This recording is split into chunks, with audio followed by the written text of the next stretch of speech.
সবাই কি পায় জয়। হারের ক্ষত বুকে বয়ে চলতে কিসের ভয়। কে না হারে জগৎ জুড়ে সবাই কি পায় জয়। হারের ক্ষত বুকে বয়ে চলতে কিসের ভয়। সৃষ্টিকুলের শুরু থেকে কে হারে নাই বলো। হার জিতের এই দুঃখ সুখে সামনে দুপা চলো। হেরে গেলে মেনে নিয়ে থাকতে হয় চুপ।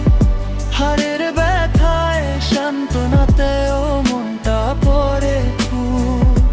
হেরে গেলে মেনে নিয়ে থাকতে হয় চুপ। হারের ব্যথায় সান্ত্বনাতেও মনটা পড়ে খুব। আজ না হলেও কাল হবে জয় তো কারো একার না। হারের ক্ষত বইতে গেলে পিটকারি পিছু ছাড়বে না। কে না